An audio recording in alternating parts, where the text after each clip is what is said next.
وما ينطق عن الهوى إن هو إلا وحي يوحى علمه شديد القوى ذو مرة. بسم الله الرحمن الرحيم والصلاة والسلام على أشرف المرسلين سيدنا محمد وعلى آله وصحبه أجمعين. اللهم اجمعنا عليك ولا تكلنا إلا إليك. أرنا اللهم الحق حقا وارزقنا اتباعه وأرنا الباطل باطلا وارزقنا اجتنابه واجعلنا من عبادك الصالحين وأوليائك المقربين برحمتك يا أرحم الراحمين. Donc nous allons reprendre ou continuer le commentaire de Sahih al-Bukhari. Nous sommes toujours en train de commenter le chapitre de l'Iman, de la foi. Et nous sommes arrivés, donc on va essayer de traiter la 24e rubrique que l'imam al-Bukhari rahimahullah intitule Baboun ou bien Babou. Donc on peut parler dire Babou alamati al-munafiq ou bien Baboun alamatu al-munafiq. Et donc il cite le hadith 33 dans son Sahih et 31 dans le Mukhtasar Zabidi. Et donc l'imam al-Bukhari dit rahimahullah حدثنا سليمان أبو الربيع قال حدثنا إسماعيل بن جعفر قال حدثنا نافع بن مالك بن أبي عامر أبو سهيل عن أبيه عن أبي هريرة رضي الله عنه عن النبي صلى الله عليه وسلم قال آية المنافق ثلاث إذا حدث كذب وإذا وعد أخلف وإذا اؤتمن خان. Et donc dans la même rubrique il va rajouter un deuxième hadith qui est numéroté le 34e et le 32e dans Mukhtasar Zabidi, et donc dans lequel il dit حدثنا قبيصة بن عقبة قال حدثنا سفيان عن الأعمش عن عبد الله بن مرة عن مسروق عن عبد الله بن عمرو أن النبي صلى الله عليه وسلم قال أربع من كن فيه كان منافقا خالصا ومن كانت فيه خصلة منهن كانت فيه خصلة من النفاق حتى يدعها إذا اؤتمن خان إذا حدث كذب وإذا عاهد غدر وإذا خاصم فجر. Après il dit تابعه شعبة عن الأعمش. Donc c'est la rubrique qu'il a intitulée les signes de l'hypocrite. Et donc Sulayman Abu Rabi' donc rapporte selon sa chaîne de transmission jusqu'à Abu Huraira radiyallahu anhu que le prophète sallallahu alayhi wa sallam a dit les signes de l'hypocrite sont trois choses. Lorsqu'il parle, il ment. Il ne tient pas promesse et lorsqu'on lui fait confiance, il trahit. Et donc dans le même sens, il a rapporté un deuxième hadith sur Abdullah ibn Amr radiyallahu anhu cette fois-ci, selon lequel le prophète sallallahu alayhi wa sallam a dit quatre choses réunies font de celui qui les possède un pur hypocrite. Celui qui en possède une seulement, c'est-à-dire une de ces quatre choses, est considéré comme ayant un caractère hypocrite, et ce, jusqu'à ce qu'il la délaisse. Ces quatre choses sont trahir lorsqu'on lui fait confiance, mentir lorsqu'il parle, agir avec perfidie lorsqu'il donne un engagement, et avec perversité lorsqu'il se dispute. Donc vous voyez qu'il y a des petites différences entre les deux hadiths. Un dans lequel le prophète sallallahu alayhi wa sallam va citer quatre signes, dans le premier il va citer trois signes avec une petite nuance qu'on verra tout à l'heure. Alors commençons déjà par le sens étymologique de l'hypocrisie. En arabe on parle de an-nifaq. Nifaq c'est un terme qui vient du mot an-nafaq. An-nafaq en arabe signifie le terrier ou bien le tunnel. Le terrier d'un animal ou bien un tunnel. On parle par exemple chez les Arabes de nafiqa'u al-yarbu'. Nafiqa'u, donc vous voyez le nafaq, nafiqa'u al-yarbu'. C'est le terrier de la gerboise. La gerboise c'est un rongeur qui ressemble à une souris, sauf qu'il a les pattes postérieures qui sont très grandes. Ça ressemble aux pattes du kangourou. Et les pattes antérieures, elles sont trop petites. Et c'est ce qui lui permet de sauter énormément. Il a une grande queue. Donc d'habitude, la gerboise, ce qu'elle fait, elle creuse deux terriers. Un vrai terrier dans lequel elle va se réfugier et un faux terrier, en fait, donc qu'il va montrer aux éventuels prédateurs. Mais le terrier où il va se cacher, elle va le fermer avec un opercule qu'elle va fabriquer elle-même. Et donc de sorte que lorsque l'ennemi rentre pour la chercher par le vrai terrier, par le faux terrier, donc elle s'enfuit par le vrai terrier et elle ouvre l'opercule pour s'enfuir. L'autre terrier étant avec une ouverture donc visible, alors que l'autre, le vrai, il est fermé, dans lequel il se cache. Et c'est pour ça qu'on parle de nafiqa. Elle montre un terrier et elle cache là où il se réfugie réellement. Et donc c'est à partir de ce sens-là qu'on a transposé ce sens-là à celui qui va manifester de la foi, montrer qu'il appartient à la communauté musulmane, qu'il est musulman, alors que dans l'intérieur, dans son fort intérieur, il est mécréant. Donc c'est cela la définition religieuse de an-nifaq. Donc c'est comme quelqu'un qui se cache dans un tunnel, il montre une attitude qui est différente de ce qu'il cache. Et religieusement, on dit l'hypocrisie, c'est le fait de montrer son appartenance à l'islam et de cacher sa mécréance. Et cette attitude est apparue pour la première fois dans la communauté musulmane lorsque le prophète sallallahu alayhi wa sallam a immigré de la Mecque vers Médine. Puisqu'à la Mecque, les musulmans étaient faibles, donc là, il n'y avait pas besoin, pour ceux qui ne croyaient pas en Dieu, ils n'avaient pas besoin de manifester de l'hypocrisie. Mais une fois les musulmans ont immigré et qu'ils avaient du pouvoir à Médine et que beaucoup des deux tribus de l'Aws al-Khazraj se sont convertis à l'islam, donc là, la force était aux musulmans et la gouvernance était entre les mains des musulmans, en l'occurrence les mains du prophète sallallahu alayhi wa sallam. Donc c'est là que certains ont jugé utile de manifester de l'hypocrisie, soit par peur, même si les musulmans ne menaçaient pas, ceux qui étaient mécréants ou ceux qui étaient juifs à l'époque ne menaçaient pas, parce qu'ils ont établi un pacte de paix pour défendre Médine, un pacte de citoyenneté, si on peut le dire ainsi. Mais eux, c'est par opportunisme donc qu'ils ont commencé à manifester l'hypocrisie, et le plus grand parmi eux était Abdullah ibn Ubay ibn Salul. Et c'est pour cela que le Coran, dès que vous ouvrez la sourate al-Baqarah, vous commencez sourate al-Baqarah, tout de suite, Allah Azza wa Jalla va parler des trois catégories de personnes. Les croyants, les non-croyants, les kuffar, et les hypocrites. Il parle des trois catégories qui existaient à l'époque du prophète sallallahu alayhi wa sallam. Ceux qui croient en Dieu véritablement, ceux qui ne croient pas et ils le déclarent et ils l'assument, et ceux qui jouent donc l'islam, l'appartenance à l'islam, alors qu'ils ne sont pas réellement des musulmans. Et le Coran donc a montré que la pire des catégories, c'est justement celle des hypocrites. Pourquoi? Parce qu'ils combattent l'islam de l'intérieur. Et à leur propos, Allah Azza wa Jal a dit: Innal munafiqina fi ad-darki al-asfali min an-nar wa lan tajida lahum nasira. Les hypocrites seront certes au plus bas fond du feu et tu ne leur trouveras jamais de secoureur. C'est dans Sourate An-Nisa, verset 146. Et en général, les hypocrites, donc, ils complotaient contre les musulmans de l'intérieur. Ils complotaient avec les ennemis de l'islam lorsqu'il y avait des combats ou des batailles. Donc, ils trahissaient les musulmans par l'arrière, ou bien parfois, ils faisaient semblant qu'ils prenaient part aux expéditions militaires des musulmans, et en dernier moment, ils se retiraient pour justement casser le moral des combattants musulmans. Et ils ont fait ça, par exemple, lors de la bataille de Uhud. Ils ont commencé à sortir de Médine pour aller vers Uhud, et en cours du chemin, ils ont rebroussé chemin. Ils ont dit non, on ne veut pas s'engager dans cette bataille. Et tout ça, c'est pour affaiblir moralement les musulmans. Mais malgré cela, les musulmans sincères, ils ont continué leur entreprise. Et bien que le prophète sallallahu alayhi wa sallam connaissait parfaitement l'identité des hypocrites de son époque, puisqu'Allah Azza wa Jalla la lui a dévoilé, il ne voulait pas leur nuire, alors qu'il pouvait les juger, parce que là c'est de la haute trahison, ce qu'il faisait, c'est de la haute trahison. Mais jamais le prophète sallallahu alayhi wa sallam n'a voulu leur nuire. Et ceci pour plusieurs raisons. La première de ces raisons, c'est que le prophète sallallahu alayhi wa sallam avait toujours espoir qu'ils se repentent. Alors peut-être qu'ils vont se repentir. Ou c'était aussi pour préserver leurs enfants, parce que vous pouvez trouver des parents qui sont hypocrites alors que leurs enfants étaient des bons musulmans. C'est l'exemple de Abdullah ibn Ubay ibn Salul. Il avait un fils qui s'appelait Abdullah ibn Abdillah ibn Ubay ibn Salul, qui était un très bon musulman. Et il avait une fille qui était une très bonne musulmane.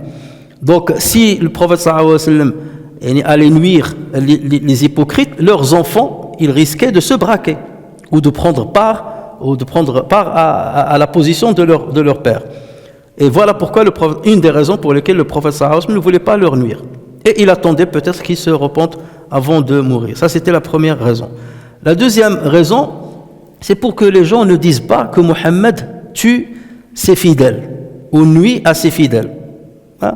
Et ça, c'est chamat. Les gens qui vont dire, ah ben, vous voyez, il tue ses fidèles, donc vous voyez, vous pouvez pas lui faire confiance. Vous allez croire en lui, suivre sa religion, et après, il risque de vous tuer. Donc lui, il a dit, je préfère les garder, comme des hypocrites, mais leur nuisance, en fait, elle va se dissoudre au fur et à mesure du temps, elle va se dissoudre devant la fermeté et l'engagement des vrais musulmans. Et troisième chose, c'est parce que le prophète sallallahu alayhi wa sallam ne voulait pas instaurer une habitude selon laquelle, dès qu'on va condamner quelqu'un d'être hypocrite ou l'accuser d'être hypocrite, on le nuit, ou bien on le châtie, ou bien on le punit, ou bien on le tue. Donc ça, le prophète sallallahu alayhi wa sallam avait peur qu'après sa mort, des gens viennent gratuitement accuser et faussement accuser des musulmans d'être des hypocrites. Des gouverneurs despotes, par exemple, qui vont appliquer des sentences à des gens qui leur nuisaient en disant ce sont des hypocrites, donc il faut les éliminer. Donc le prophète sallallahu alayhi wa sallam n'a pas voulu laisser cette habitude-là pour qu'elle ne soit pas saisie par des opportunistes ou par des injustes et l'appliquer dans la société musulmane. Et c'est pour cela que nous, en tant que musulmans, on n'a pas le droit de condamner quelqu'un, d'accuser quelqu'un d'être hypocrite, par l'hypocrisie. On n'a pas le droit de le faire. Il n'y a que Dieu qui sait ce qu'il y a dans le cœur. On peut faire référence à certains actes hypocrites, mais ne jamais l'attaquer dans sa foi et dire qu'il est mécréant alors qu'il s'annonce musulman et croyant, ou dire qu'il est hypocrite alors qu'il s'annonce musulman. Mais parfois, il y a certains actes, on dit ce sont les actes des hypocrites, sans pour autant juger la personne elle-même. On juge l'acte, mais on ne juge pas la personne. On n'accuse pas la personne. Alors dans le hadith, donc on a deux hadiths, un de Abdullah ibn Amr et un de Abu Huraira. Le premier hadith c'est celui d'Abu Huraira. Le prophète sallallahu alayhi wa sallam a cité 3 signes d'un hypocrite. Lorsqu'il parle, il ment. Il ne tient pas promesse. Lorsqu'il donne une promesse, il ne la tient pas. Et lorsqu'on lui fait confiance, il trahit la confiance des gens. Et les savants ont essayé de donner 4 interprétations à ce hadith. Parce que si on le prend dans son apparence, ceux qui ont ces caractéristiques, on va les taxer d'hypocrites. Or, il y a beaucoup de musulmans qui parfois, ils mentent lorsqu'ils parlent. Ou lorsqu'ils donnent une promesse, ils ne la respectent pas. Ou lorsqu'on leur fait confiance, ils trahissent la confiance. Est-ce pour autant qu'on les accuse d'hypocrites ? C'est très grave. Donc c'est pour cela que les savants ont essayé de donner quelques explications, interprétations à ce hadith. Alors, le premier avis, c'est celui qui dit que ce hadith ne parle pas des musulmans, mais il parle des signes des vrais hypocrites. C'est que les vrais hypocrites, lorsqu'ils parlent, ils mentent, lorsqu'ils tiennent promesse, ils ne tiennent pas promesse, et lorsqu'on leur fait confiance, ils ne trahissent pas. Mais cet avis-là a été refusé et écarté par beaucoup de savants, y compris Ibn Rajab al-Hanbali, parce qu'ils disent, la parole du prophète est explicite, il dit, les signes d'un hypocrite, c'est ça. Mais ça ne veut pas dire que tous ceux qui font ça sont des hypocrites. Il y a une implication, mais il n'y a pas une équivalence. D'accord ? Un hypocrite, il peut faire ces choses-là, mais celui qui fait des choses-là n'est pas forcément un hypocrite. C'est pour cela que cet avis-là a été rejeté. Le deuxième avis, c'est celui qui dit que ce hadith, il faut le prendre dans son sens figuré, et non pas dans son sens réel. C'est que les musulmans qui possèdent ces mauvais signes ressemblent aux hypocrites dans leur attitude. Alors, mais en aucun cas, on doit parler d'hypocrisie, ni dans la foi, ni dans l'action. Et ça, c'est l'avis de l'imam al-Nawawi al-Shafi'i, rahimahullah. Troisième avis, c'est celui qui dit que le prophète sallallahu alayhi wa sallam a utilisé exprès le terme hypocrite pour faire peur aux musulmans, pour qu'ils se débarrassent de ces attitudes-là. Donc, pourquoi ? Parce que lorsqu'on entend le terme hypocrisie, c'est un terme qui est abominable, qui suscite du rejet. Et donc c'est pour justement faire un choc aux musulmans afin de se débarrasser de ces attitudes-là et de ne pas les avoir. Et ça, c'est l'avis de l'imam al-Khattabi. Et il y a un dernier avis, c'est l'avis qui dit que le prophète sallallahu alayhi wa sallam ici, il parle de l'hypocrisie dans les actes. Nifaq al-amali, hypocrisie dans les actes, et non pas al-nifaq li'tiqadi, non pas l'hypocrisie dans la foi. Il y a l'hypocrisie dans la foi, c'est le fait de ne pas croire en Dieu et faire semblant qu'on est musulman. Mais là, c'est seulement l'hypocrisie dans l'action. Tu montres un visage et tu caches un autre. Donc, la charge, quelque part, du mot, elle est moins grave que la charge du mot hypocrisie doctrinale, ou bien dans le credo. Et ça, c'est l'avis qui a été adopté par les grands imams, comme l'imam al-Qurtubi, comme l'imam Ibn Rajab al-Hanbali, ainsi que Ibn Hajar al-Asqalani, rahimahumullah. Et cet avis, d'ailleurs, est soutenu par un événement qui est arrivé, c'est que, comme vous le savez, le prophète sallallahu alayhi wa sallam a dévoilé le nom des hypocrites, la liste des hypocrites, leur nom, à Hudayfa ibn al-Yaman. Et c'est pour ça qu'on dit Hudayfa ibn al-Yaman, c'est le gardien du secret du prophète. Il lui a dit, voici le nom de tous les hypocrites de notre époque, tu ne les dévoiles pas. Mais si l'un d'eux décède, n'accomplis pas la prière mortuaire sur lui. Aidez aux musulmans de ne pas le faire. Mais tant qu'il est vivant, ne le dévoile pas. Sait-on jamais s'il se repente ou s'il revient à Allah Azza wa Jal. Et donc Hudayfa ibn al-Yaman, il cachait ce secret-là. Et c'est pour cela que Omar ibn Khattab, il allait chez lui, il lui a dit à Hudayfa, je te conjure par Dieu, hal ta'lamu fiyya shay'an min an-nifaq? Est-ce connais-tu au moins un signe d'hypocrisie? Là, Omar, il parle de lui. Est-ce que Omar doute un instant qu'il ne croit pas en Dieu? Bien entendu que non.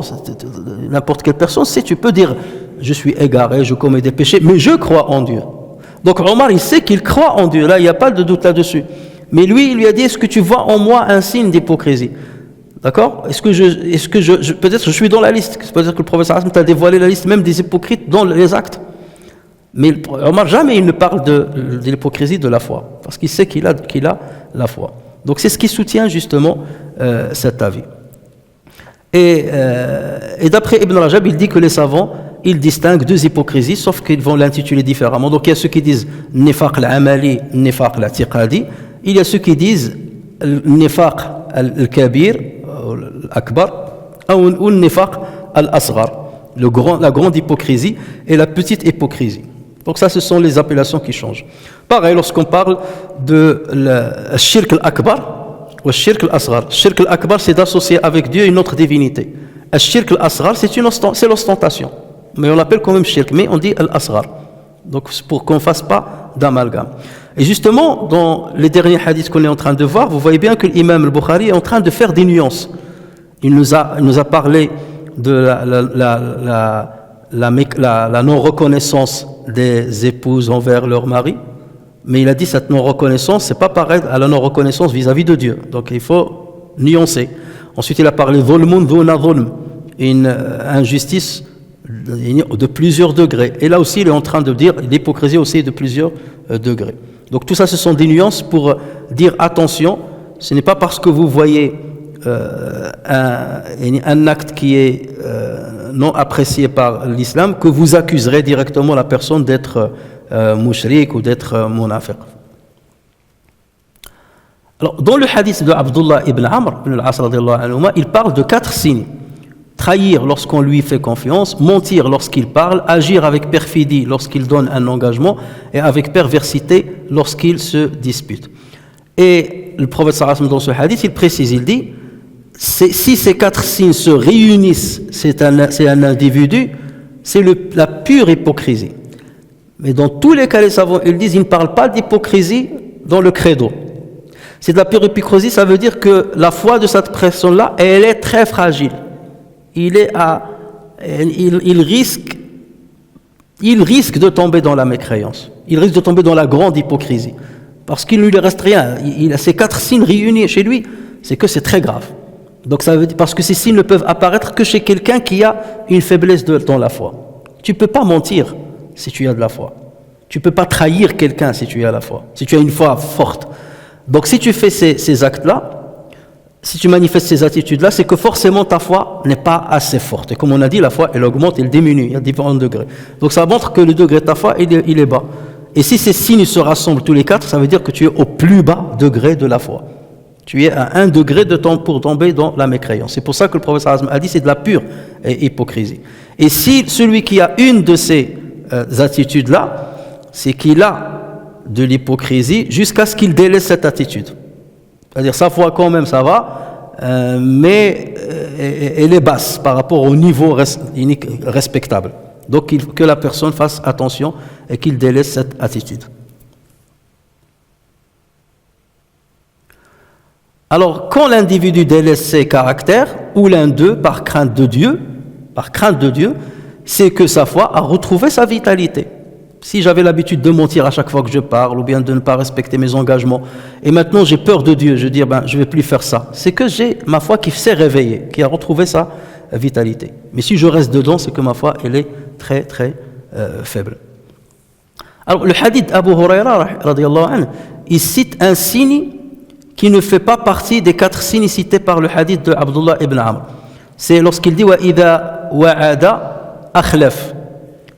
Lorsqu'il donne une promesse, il ne la tient pas. Et ce signe, il est très proche d'un autre signe cité dans le hadith de Abu Huraira, lorsqu'il dit idha ahada ghadar. Lorsqu'il donne un engagement, il agit avec perfidie. Enfin, ces 2 signes-là, ils sont très proches. Il y a wa'ada et ahada. On a l'impression que c'est 2 synonymes, mais ce n'est pas le cas. Ahada a plus de force que wa'ada. Et c'est pour ça dans le Coran, Allah parle de ahdillah. Wa awfu bi'ahdillah, non pas bi'wa'dillah, bi'ahdillah. Parce que l'ahd avec Allah, c'est le fait de dire je crois que tu es mon Seigneur. C'est ça l'ahd qu'on a donné à Allah. Et le wa'd, comme on va le voir, donc la nuance elle est petite. Les savants disent al-wa'd désigne la promesse unilatérale, simple, par laquelle une personne s'engage à faire ou ne pas faire une chose à l'avenir. Donc je m'engage à faire ceci, à ne pas faire cela, ça c'est wa'd. Tu dis à ton enfant par exemple, wa'adtu a'iduka, je m'engage, si jamais tu réussis, je t'achète un vélo. Hada wa'd, c'est un engagement unilatéral vis-à-vis de quelqu'un. D'accord ? En revanche, lorsqu'on parle de l'ad, c'est un engagement renforcé. C'est un engagement renforcé de faire ou de ne pas faire une chose, un engagement qui est accompagné par exemple d'un serment. C'est que tu dis je jure par Dieu. Donc tu prends Dieu comme témoin. Et lorsque tu prends Dieu comme témoin, donc là l'engagement il est encore plus fort. Ou bien tu t'engages, tu exprimes ou tu formules un vœu pieux de dire si je réussis ça ou si je trouve un travail, je vais donner une aumône de temps. Ça c'est par exemple c'est ce qu'on appelle le vœu pieux, comment on appelle en arabe, le vœu pieux. Hein? Tu dis par exemple je vais jeûner ceci si je fais cela. En arabe ça m'échappe, mais bref ça viendra. Donc là vous voyez que l'engagement il est beaucoup plus fort. Al-'ad wal-wa'd, et c'est pour ça que le prophète sallallahu alayhi wa sallam les cite tous les deux. Et d'ailleurs nous lorsque dans nous on doit respecter bien entendu les deux. Et c'est pour ça que dans les ad'iyya, les du'a du matin et le du'a du soir, on dit wa ana ala ahdika wa wa'dika mastata'at, les deux. C'est-à-dire je maintiendrai mon ahd avec toi, ô Seigneur, et mon wa'd. Mon ahd, c'est ma foi en toi, que tu es mon Seigneur. Mon wa'd, c'est de dire je vais faire les prières, je vais jeûner, je vais... Vous voyez que l'ahd a beaucoup plus de consistance, puisqu'il s'agit de la foi en Allah tabaraka wa ta'ala. Alors commençons déjà par le premier signe. Idha tumina khan. C'est lorsqu'on lui fait confiance, il trahit. D'habitude, à qui on fait confiance? On fait confiance à quelqu'un qui donne l'impression qu'il est digne de confiance. D'accord? De par son comportement qu'il manifeste, l'attitude qu'il manifeste, les paroles qu'il donne, on dit celui-là, il m'inspire confiance, cette personne-là. Et après, on découvre qu'il trahit la confiance qu'on a fait en lui. Donc là, en fait, ce qu'il a laissé paraître de lui-même, c'était de l'hypocrisie. C'est ça l'hypocrisie. Parce qu'il a montré un visage qui a aspiré confiance aux autres, alors que dans sa réalité, il est différent de ce qu'il a montré. Après, tu dis, je ne savais pas qu'il était comme ça. Mais c'est grave, moi je pensais qu'il était ceci, qu'il était cela. Ça veut dire qu'il donnait une image qui est différente de ce qu'il est réellement. Donc vous voyez qu'il y a une hypocrisie. Ça veut dire qu'il est à l'opposé de ce qu'il laissait apparaître. Et à plusieurs endroits d'ailleurs dans le Coran, Allah Azza wa Jal cite la sauvegarde des dépôts.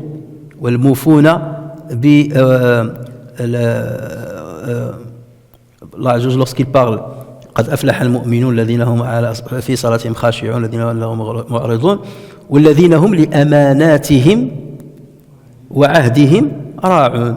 Donc ceux qui préservent justement l'amana, c'est-à-dire l'amana, c'est le pacte. Lorsque par exemple quelqu'un te laisse par exemple un dépôt, il te laisse un dépôt, ça c'est une amana. Donc ça veut dire qu'il te fait confiance, donc tu dois respecter l'amana et non pas la trahir. Donc ça peut être de l'argent, ça peut être une amana d'une parole. Tu lui donnes un secret, c'est une amana. Tu ne dois pas dévoiler le secret. Et si tu le dévoiles, moi je t'ai parlé parce que je t'ai fait confiance. Après tu as trahi la confiance que j'ai placée en toi et tu as dévoilé le secret. C'est pour ça que le prophète sallallahu alayhi wa sallam a dit, si quelqu'un parle à quelqu'un et qu'il tourne autour de lui, ça veut dire que ce qu'il va lui dire est une amana. Parce qu'il ne voulait pas que quelqu'un l'entende. Et pas besoin de lui dire, garde-le pour toi, ou c'est un secret. Le simple fait qu'il a bougé la tête comme ça veut dire que ce que je vais te dire est un secret à ne pas dévoiler. Le deuxièmement, c'est إِذَا حَدَّثَ كَذَبَ. Lorsqu'il parle, il ment. Et le mensonge, c'est quoi le mensonge? La définition du mensonge en islam, c'est la fourniture d'informations sur un fait qui est différent de la réalité. Tu fournis une information sur quelque chose qui est différente de la réalité. Et d'ailleurs, il ne concerne pas ce qui est dit, mais il concerne aussi les gestes. Tu peux faire un geste, par exemple, et tu mens. Par exemple, tu dis que qui a volé, tu lui fais. Ça, c'est seulement un geste. Tu es comme ça et tu mens. Tu dis, moi, j'ai rien dit. Mais le geste là, c'est un mensonge. Ça peut se faire par un geste de la main, un geste de la tête, par le silence, ou un geste de la main. Vous avez certains, par exemple, ils t'appellent au téléphone, ils te disent ton père est là, et tu fais avec ta main, non, il n'est pas là. Ça veut dire que toi, tu dis il n'est pas là dans le cercle que j'ai tracé avec mon doigt. J'ai pas menti. Alors que l'autre qui est de l'autre bout du fil, lui, il te dit est-ce qu'il est là? Ça veut dire à la maison. Ce qui compte, c'est pas ce que toi tu as dit. Ce qui compte, c'est ce que lui a compris de toi. Donc ça veut dire que tu lui as menti lorsque tu as dit ça. Ou là tu dis il n'est pas là, ça veut dire dans la chambre dans laquelle je suis, alors qu'il est juste à côté. Voyez. Et donc c'est pour ça qu'on dit le mensonge peut être gestuel ou bien le simple fait d'observer parfois le silence dans certaines situations, ça peut être comme un mensonge. Et Aïcha radiyallahu anha dit dans un hadith rapporté par Tirmidhi, il n'y avait aucun comportement que le prophète sallallahu alayhi wa sallam détestait plus que le mensonge. S'il apprenait qu'un homme avait menti, il ne le portait plus dans son cœur jusqu'à ce qu'il apprenne qu'il s'est repenti. Donc lorsqu'il apprend que quelqu'un a menti, il ne le portait plus dans son cœur. Chaque fois qu'il le voit, il ressent une aversion par rapport à lui. Jusqu'à ce qu'il apprenne que cette personne-là a délaissé ce mensonge. Et le prophète sallallahu alayhi wa sallam dit, prenez garde au mensonge, car le mensonge mène à la perversion, et la perversion mène au feu. Et l'homme ne cesse de mentir jusqu'à être inscrit comme menteur auprès d'Allah. Hadith rapporté par le Bukhari Muslim. Donc vous voyez que le mensonge, c'est un pas qui va mener à la perversion et qui mène au feu. Qui dit au feu, ça veut dire que tu risques de sortir de l'islam. Et il y a des gens parfois pour qui le mensonge devient quelque chose de naturel. Je mens aujourd'hui, demain, après-demain, après ça devient... Parfois on croit au mensonge qu'on a dit. Tellement on a menti sur une chose que nous-mêmes on commence à croire que c'est devenu vrai. Et ça c'est quelque chose qui est très très grave. Et le pire des mensonges que peut commettre un musulman, c'est de dire l'inverse de ce que dit Dieu. Rendre licite ce que Dieu considère comme illicite, ou rendre illicite ce que Dieu considère comme licite. Ou bien dire un mensonge sur le prophète sallallahu alayhi wa sallam. Attribuer au prophète sallallahu alayhi wa sallam une parole qu'il n'a pas dite, mais l'attribuer intentionnellement. Si par exemple la personne l'a fait, tu as reçu un message d'un hadith sur le prophète alors que le hadith là il est faux et tu l'as transmis. on ne va pas considérer que tu es un menteur. Mais bon, quand même, il fallait faire attention, il fallait vérifier l'information. Mais nous, on parle ici de celui qui l'a fait d'une manière intentionnelle. Et voilà pourquoi le prophète sallallahu alayhi wa sallam a dit « Quiconque ment intentionnellement à mon sujet, qu'il prépare sa place en enfer. » Et c'est pour cela que les musulmans faisaient très très attention à la narration des hadiths du prophète sallallahu alayhi wa sallam. Et c'est pour ça qu'ils ont mis ce système de la validation des hadiths du prophète sallallahu alayhi wa sallam pour justement les tamiser entre le hadith qui est valide, le hadith qui est bon et le hadith qui est faible ou bien qui est complètement forgé. Et parmi les graves mensonges, le fait de mentir pour semer la zizanie entre deux personnes. Et tous les signes de l'hypocrisie que le prophète sallallahu alayhi wa sallam a cités sont une forme de mensonge. Regardez, c'est quelqu'un qui t'aspire confiance parce qu'il a montré une attitude qui est différente de sa réalité. Donc là, il a menti. D'accord ? Quelqu'un qui t'a donné une promesse et il ne l'a pas respectée, ça veut dire qu'il a menti. Quelqu'un qui a donné un engagement et après il a réagi avec perfidie, il a menti. Quelqu'un qui s'est disputé et qui a dépassé toutes les limites dans sa dispute, ça veut dire qu'il va mentir sur toi, il va te calomnier des choses qui ne sont pas réelles. Donc vous voyez que le mensonge, quelque part, on le trouve dans les 4 caractéristiques que le prophète sallallahu alayhi wa sallam a citées dans le hadith. Sauf que la forme du mensonge diffère. Ensuite, إِذَا عَاهَدَ غَدَرَ, lorsqu'il donne un engagement, il agit avec perfidie, donc ce qu'on vient de faire. Et il s'agit de la personne qui donne des engagements et qui, de manière préméditée, ne les tient pas. Elle peut même faire un serment pour mettre en confiance son protagoniste, puis violer son serment. Et là, bien entendu, c'est un signe d'hypocrisie.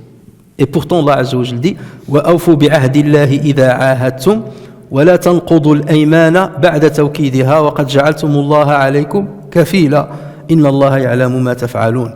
Soyez fidèles au pacte d'Allah après l'avoir contracté et ne violez pas vos serments. Parce que là, comme on a dit tout à l'heure, l'ahd, il y a un serment derrière. Tu as pris Dieu comme témoin.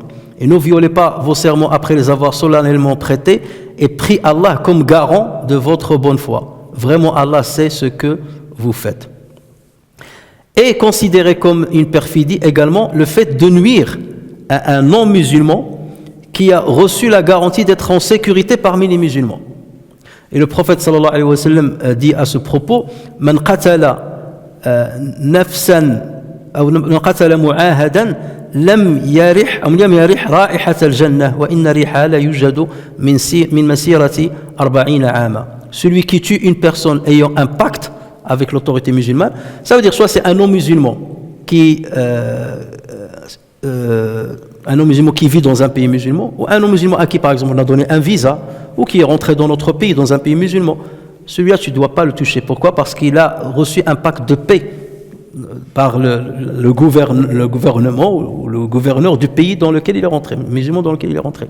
Et donc le prophète sallallahu alayhi wa sallam met en garde, celui qui tue une personne ayant un pacte avec l'autorité musulmane ne sentira pas l'odeur du paradis et son odeur s'exhale jusqu'à une distance de 40 années de marche. Donc là aussi c'est une perfidie, c'est une trahison d'un engagement qu'Allah Azza wa Jalla a donné aux musulmans. Quatrièmement, وَإِذَا خَاصَمَ فَجَرَ, lorsqu'il se dispute, il agit avec perversité. Vous voyez, il y a certaines personnes, lorsque tu es à la foi et tu te disputes avec quelqu'un, tu as des limites. Il t'a mis en colère, il a agi avec injustice et tout ça, mais toi tu as des limites. Et même s'il a agi avec injustice vis-à-vis de toi, ça ne te permet pas de mentir sur lui. Ça ne te permet pas de forger de la calomnie sur lui, ou bien de faire circuler une rumeur sur lui. Pourquoi ? Parce que tu dis, j'ai la foi, ma foi m'empêche de le faire. Et c'est pour ça parfois le musulman se trouve démuni devant certains détracteurs. Il te dit, lui il est en train de tirer à boulet rouge sur moi, et moi ma foi m'empêche de faire pareil que lui. Il a menti sur moi, mais moi je ne peux pas mentir sur lui, parce que ta foi t'empêche. Mais lorsque tu commences à mentir sur lui, le calomnier et ainsi de suite, c'est que ta foi elle est devenue fragile là. Tu n'as plus de limites. Ta foi, les barrières que ta foi devait mettre, les verrous se sont levés. Et ça veut dire que ta foi elle est devenue fragile. Et justement, celui qui a ce signe d'hypocrisie, il utilise tous les moyens illicites pour triompher ou se venger de son antagoniste. Il peut travestir la vérité, proférer des fausses accusations, lancer des fausses rumeurs, falsifier des documents, recourir à des faux témoignages, manipuler des gens, juger sur le faux, etc., etc. Donc lui, il n'a pas de limite. C'est ça, il a khasama fajar. Ou fajar, ça veut dire qu'il a dépassé les limites du convenable. Ou les limites que l'islam a mis, le convenable que l'islam a mis. Ce sont des limites mises par l'islam. Et le prophète sallallahu alayhi wa sallam fustige ce genre de profil. Il dit à cet égard, Inna abrad al-rijali ila Allahi al-aladul khasm. Ou al-khasim. Inna abrad al-rijali ila Allahi al-aladul khasim. La personne qu'Allah déteste le plus est le plus acharné des querelleurs. Il est acharné, je vais faire ceci, je lui parlerai pas, même si il est de sa famille, je vais le détruire, et il ne lâche pas, et il devient rancunier. Ça, c'est parmi les personnes que Dieu déteste le plus. Et le prophète sallallahu alayhi wa sallam dit également dans un autre hadith authentique rapporté par Abu Daoud, celui qui se dispute dans le faux, tout en le sachant, tu dis des choses fausses et tout ça, et tu le sais, ne cesse d'être dans la colère d'Allah jusqu'à ce qu'il arrête. Et celui qui dit sur un croyant ce qui n'est pas en lui, Allah lui donne comme demeure le pu et la sueur des gens de l'enfer jusqu'à ce qu'il revienne sur ce qu'il a dit. Donc regardez le châtiment que Dieu réserve aux gens justement qui dépassent les limites dans la dispute. Cinquième signe, parce que comme on a dit, il y a des nuances entre des signes, et il y a un signe qui est en plus qu'on ne trouve pas dans l'autre hadith. Comme par exemple celui d'Idha khasama fajar, on ne le trouve pas dans un des deux hadiths. Il ne tient pas promesse. Idha wa'ada akhlaf. Allah Azza wa Jal dit dans le Coran, et remplissez l'engagement solennel, car on sera interrogé au sujet des engagements. Wa awfu bil ahdi inna al-ahda kana mas'oula. On sera questionné sur l'ahd, le jour de jugement. Allah Azza wa Jal fait l'éloge de Ismaïl, par exemple, alayhi salam, en déclarant qu'il était fidèle à ses promesses. Il dit وَذْكُرْ فِي الْكِتَابِ Ismaïl, et mentionne Ismaïl dans le livre. Il était fidèle à ses promesses. إِنَّهُ كَانَ صَادِقَ الْوَعْدِ. Il était fidèle à ses promesses et il était وَكَانَ رَسُولًا نَبِيًّا, et il était un messager et un prophète. Donc regardez, il a mis l'accent justement sur ce comportement chez Ismaïl alayhi salam. إِنَّهُ كَانَ صَادِقَ الْوَعْدِ, pour montrer que c'est une attitude des grands croyants, l'attitude des prophètes, et on doit les prendre comme des exemples. Allah Azza wa Jalla dit aussi, ô vous qui croyez, lima taquluna ya ayyuhalladhina amanu lima taquluna ma la taf'alun kabura maqtan 'inda Allah an taqulu ma la taf'alun. Ô vous qui croyez, pourquoi dites-vous ce que vous ne faites pas? C'est une chose abominable auprès de Dieu que vous disiez ce que vous ne faites pas. Respectez ce que vous dites. C'est ça le wa'd.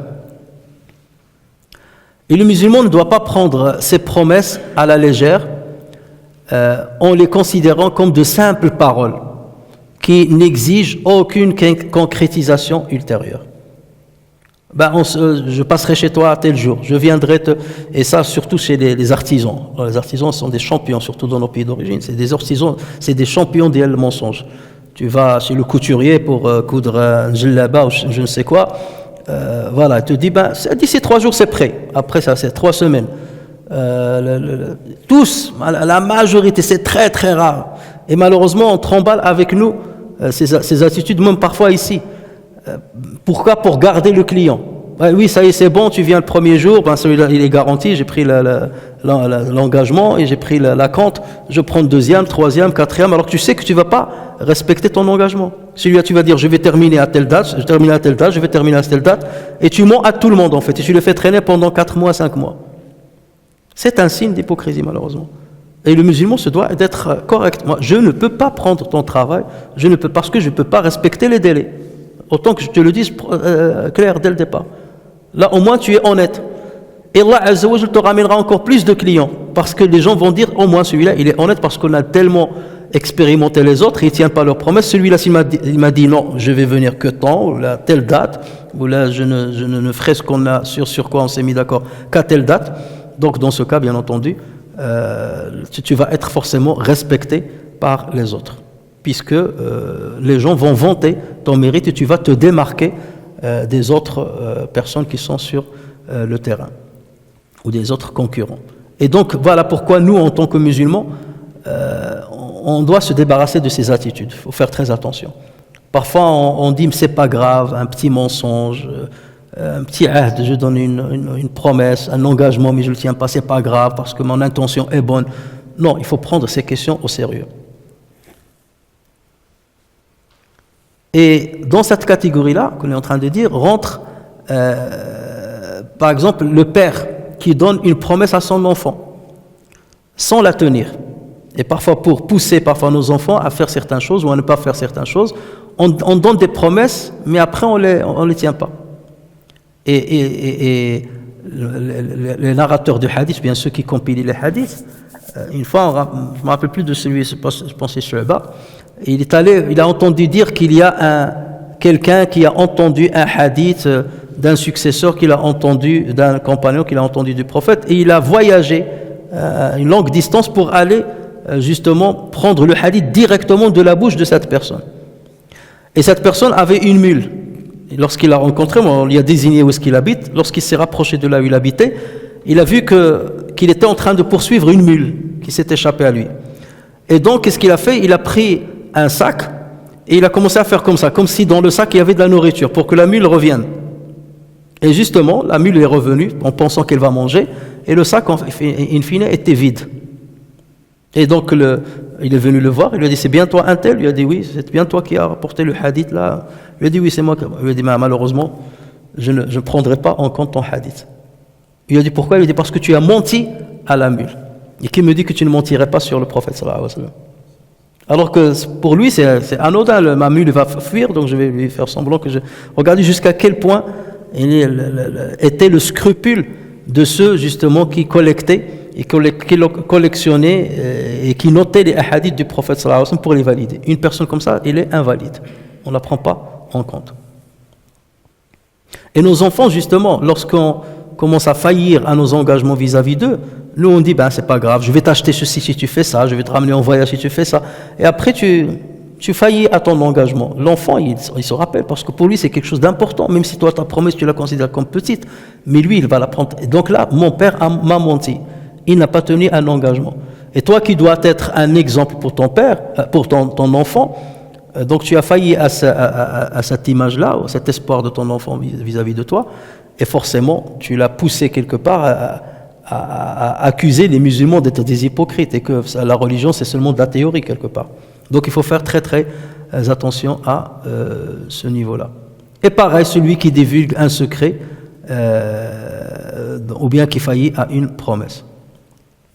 Alors comme vous le voyez, l'objectif du prophète sallallahu alayhi wa sallam avec ce genre de hadith, c'est de mettre en garde contre ces graves comportements et de persuader les musulmans de ne pas les sous-estimer. Et c'est pour ça qu'il parle de munafiq.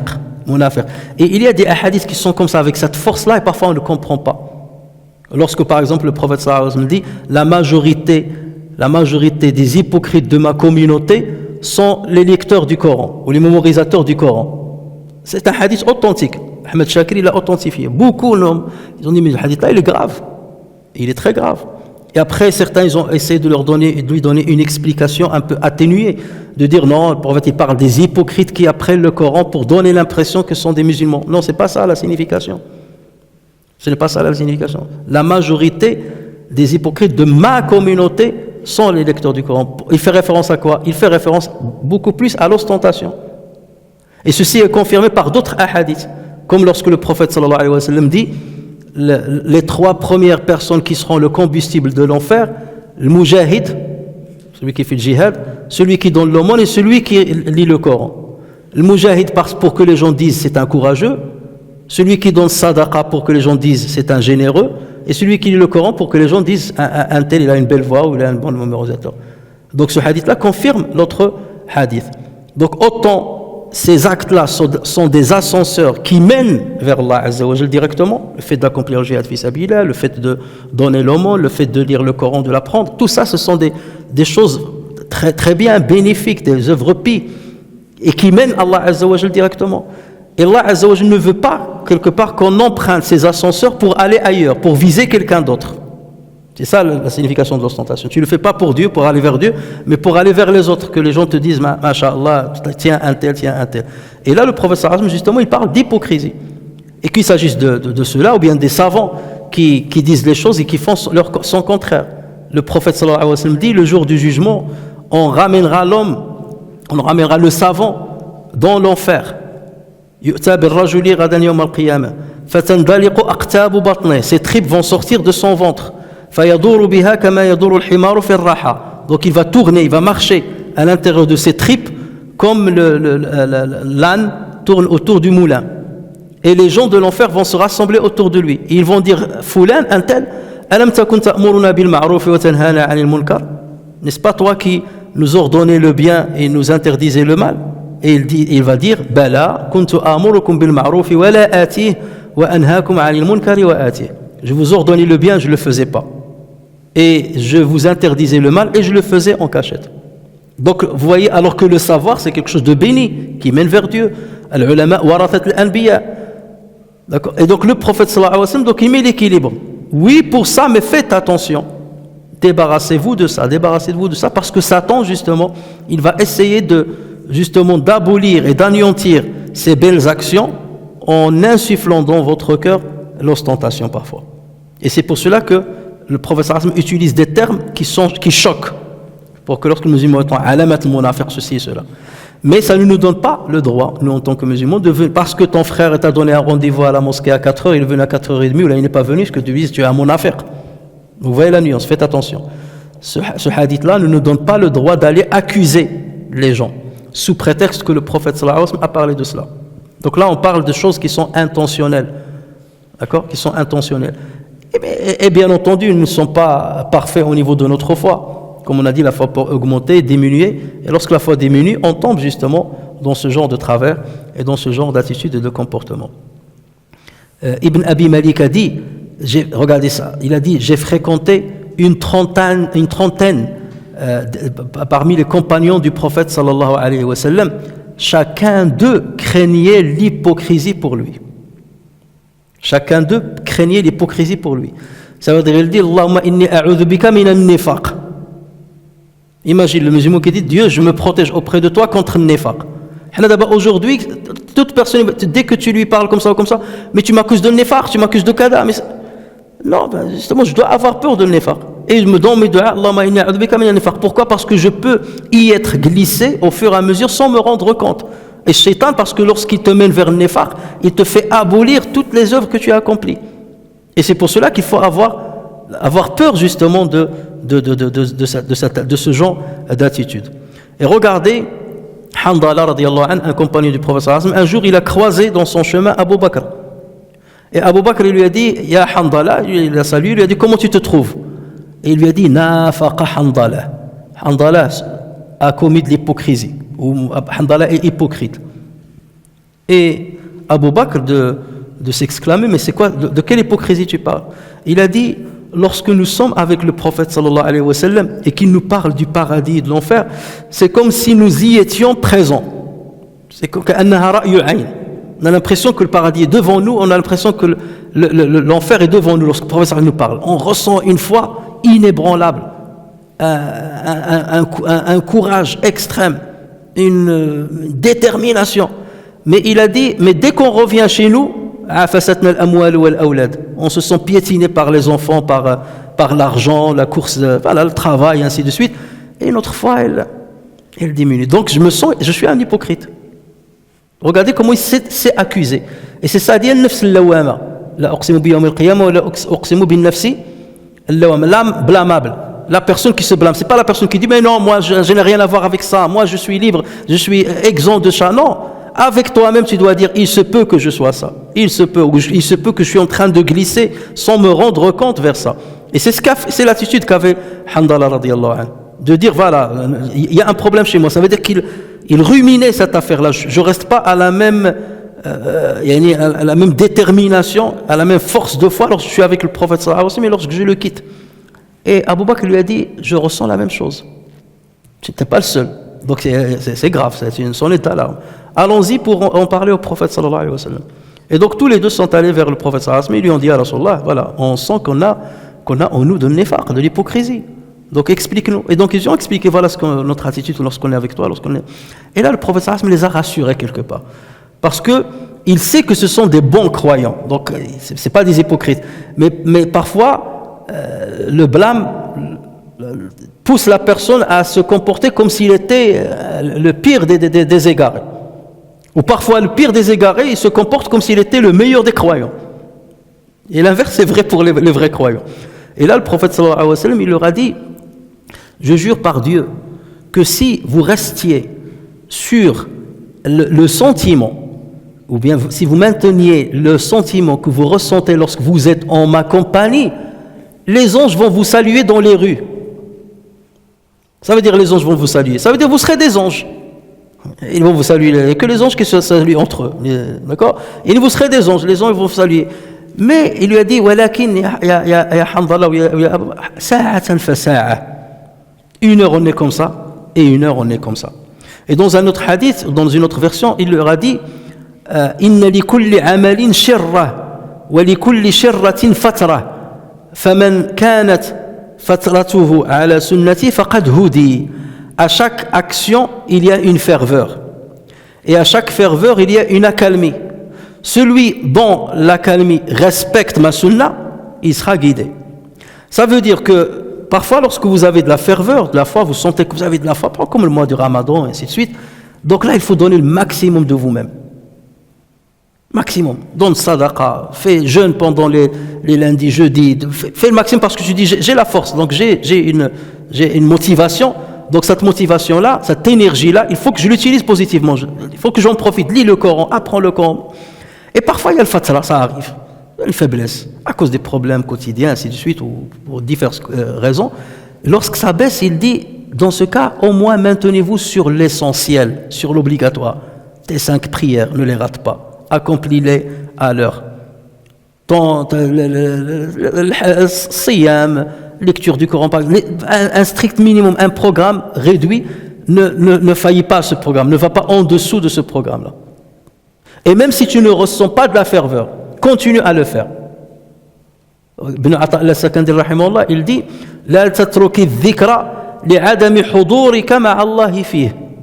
فلعله أن يرفعك من ذكر مع وجود غفلة إلى ذكر مع وجود يقظة ومن ذكر مع وجود يقظة إلى ذكر مع وجود حضور ومن ذكر مع وجود حضور إلى ذكر مع غيبة عما سوى المذكور وما ذلك على الله بعزيز. Il dit ne délaisse pas la dhikr, c'est-à-dire la mention d'Allah Azza wa Jal. Ne délaisse pas la mention d'Allah Azza wa Jal parce que ton cœur n'est pas présent. Parfois tu dis mon cœur n'est pas présent, donc je ne vais pas faire dhikr, subhanallah, alhamdulillah, Allah akbar, je ne vais pas le dire parce que j'ai le cœur qui est ailleurs, j'ai des problèmes et tout, je ne serai pas concentré, donc je ne le fais pas. Il dit attention, non, même si tu es distrait dans ton esprit, continue de faire dhikr. La tatruki dhikr, ne délaisse pas dhikr li'adami hudurika ma'a Allah fi, parce que tu ne te sens pas présent avec Dieu pendant dhikr.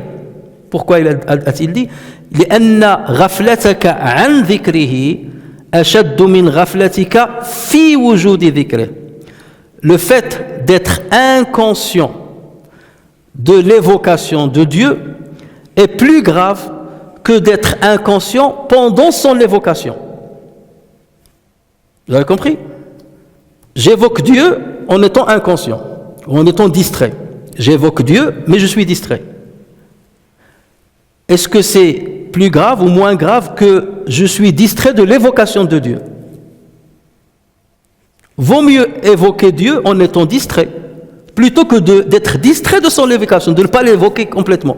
Je dis subhanallah, alhamdulillah, Allah akbar, même si ma tête est ailleurs. J'ai le problème, subhanallah, alhamdulillah, Allah akbar, la ilaha illallah, la sharika lah. Même si je suis ailleurs, je fais des travaux, ma tête est ailleurs, subhanallah, alhamdulillah, Allah akbar. Je suis distrait, mais au moins j'évoque Dieu. C'est mieux que de dire je ne l'évoque pas parce que je suis distrait. Pourquoi il a dit فَلَعَلَّهُ, il se peut que Dieu t'élève. Alors, il se peut que Dieu t'élève d'une évocation avec distraction, avec à un degré où au degré de l'évocation avec vigilance. Parce que Dieu il va dire, ce serviteur-là, il m'évoque alors qu'il est distrait, il m'évoque alors qu'il a des problèmes, il m'évoque alors qu'il a la tête ailleurs. Donc moi, je vais insuffler dans son cœur la vigilance. Et c'est lui qui t'élève. Toi, tu as fait l'effort, c'est comme s'il te fait rentrer dans un deuxième souffle. Tu cours, tu sens que tu es faible, et tu dis, je vais continuer, encore 100 mètres, encore 200 mètres, et après tu as le deuxième souffle qui arrive. Tu le sens pas, tu dis, mais tout à l'heure, il y a quelques secondes, j'étais épuisé. D'où ça vient? C'est ça. C'est exactement comme ça. Allah Azza wa Jalla, après il te donne, dit que la présence, c'est Allah Azza wa Jalla qui te la met dans ton cœur, parce qu'il dit, je vais l'aider. Parce que Allah Azza wa Jalla, c'est ce qu'il dit dans le hadith Qudsi, celui qui se rapproche de moi, shibr, taqarrabtu ilayhi, dhira. Donc mon serviteur, il se rapproche de moi, il m'évoque même s'il a des difficultés. Donc je vais lui donner le plaisir de m'évoquer. Donc là, il va être vigilant. Et ensuite, il t'élève d'une évocation avec vigilance. Il t'élève à une évocation avec un sentiment de présence. Tu commences à évoquer Dieu comme si tu es face à lui. Et c'est ça, darajat al-ihsan. Adorer Dieu comme si tu le voyais. Donc là, tu l'évoques comme s'il est face à toi. Et c'est lui qui t'élève à ce degré-là. Parce qu'il a vu que tu fournis quand tu maintiens l'effort, tu continues l'effort. Et ensuite, il y a un autre degré, mais ça, très très très rare, ceux qui y arrivent, les prophètes et les grands. وَمِنْ ذِكْرٍ مَعَ وُجُودِ حُضُورٍ إِلَى ذِكْرٍ مَعَ غَيْبَةٍ عَمَّا سِوَى الْمَذْكُورِ. Et donc, il t'élève d'un degré avec le sentiment d'une présence, la présence divine, à un degré avec une inconscience de tout ce qui est autre que Dieu. Tu deviens inconscient de tout ce qui est autre que Dieu. Ça veut dire tu oublies ta famille, tu oublies ton travail, tu oublies les problèmes, tu oublies le monde entier. Tu oublies ça. Donc ça c'est une présence, parce que tu peux être présent devant Dieu, mais tu as la tête encore avec les choses de la vie. Là tu oublies les choses de la vie. Ça c'est une présence encore plus étroite et plus proche de Allah Azza wa Jalla. Et qui te fait monter dans ces degrés-là, c'est Allah Azza wa Jalla, parce qu'il a vu que tu fais l'effort. Et justement, c'est comme ça, si on veut faire ça, c'est comme ça que le musulman doit opérer. C'est que toujours tu fais un auto-jugement, toujours tu te sous-estimes. Tu te sous-estimes, et toujours tu demandes à Allah Azza wa Jalla, Ya Rabbi, inni a'udhu bika min al-nifaq, inni a'udhu bika min al-riya, parce que je suis fragile, j'ai pas confiance en moi. Il se peut que je tombe dedans, sans que je m'en rende compte. Donc il ne faut pas dire non, mais j'ai rien à voir avec ça. Non, tu as à voir, nous sommes tous concernés. Nous sommes tous concernés, jusqu'au dernier. Et donc tu dois te dire, j'ai un problème là peut-être, ou je peux tomber là, donc je demande secours à qui? À Dieu. Et tu insistes. Et plus tu insistes, plus Allah te dit, ce serviteur-là, Shaitan, il essaye de le faire tomber dans le nifaq, ou dans certaines attitudes de l'munafiqin. Et malgré ça, il s'attache à moi, il me demande secours. Donc je vais l'aider. Et c'est Allah Azza wa Jalla qui te fera sortir de cette noyade. Et c'est là où Allah Azza wa Jalla va te donner la sincérité, l'ikhlas. L'ikhlas, c'est une donation d'Allah Azza wa Jalla. C'est une donation. Al-mukhlasina, al-mukhlasin. Ça veut dire al-mukhlas. Al-mukhlas, ça veut dire Dieu l'a sauvé. Akhlasahu. Lui, il a fait l'effort de l'ikhlas. Wallahu akhlasahu. Huwa akhlasa lillah. Wallahu akhlasahu min al-nifaq. Il a manifesté de la sincérité envers Dieu. Et Allah Azza wa Jalla l'a sauvé de l'hypocrisie. Donc ces attitudes dont le prophète sallallahu parle dans ces deux hadiths, nous sommes concernés tous par cela. Et le prophète sallallahu le secoue en disant, ce sont des signes de nifaq. Attention, vous pouvez avoir ces signes-là. Et il ne faut pas que le musulman se dise, non, moi je ne suis pas concerné. Oui, le hadith là, ça ne le concerne même pas. Non. Et c'est pour ça que le Bukhari le cite dans le bab, dans le chapitre de Al-Iman, chapitre de la foi. Donc faites attention à ces attitudes-là. Pourquoi? Parce qu'ils risquent de ronger votre foi de l'intérieur, de fragiliser votre foi, et sans vous rendre compte, vous pouvez devenir un munafiq khalis, un pur hypocrite, voire même basculer vers un nifaq al-aqadi. Donc il faut faire très attention. Et le prophète sallallahu alayhi wa sallam, en tant qu'éducateur, donc c'était ça son rôle, de te faire humer une chose et de t'apeurer de quelque chose, de tomber dans quelque chose, pour que tu restes sur le droit chemin. Fais ça, mais attention, ne tombe pas à ça. Fais ça, mais attention, ne tombe pas à ça. Voilà. Et le musulman, donc c'est comme ça qu'il demande secours à Allah Azza wa Jal, il demande guidance. Ihdina as-sirata, nous demande guidance à Allah Azza wa Jal pour que cette sincérité t'accompagne jusqu'à la fin de ta vie. أسأل الله تبارك وتعالى أن ينفعنا بما سمعنا، أن يجعل ذلك في ميزان حسناتنا، وأن يجعلنا من الأتقياء الأنقياء الأصفياء البراء من كل شرك، إنه على ذلك قدير بالإجابة جدير. سبحانك اللهم وبحمدك، نشهد أن لا إله إلا أنت، نستغفرك ونتوب إليك. سبحان ربك رب العزة عما يصفون، وسلام على المرسلين، والحمد لله رب العالمين.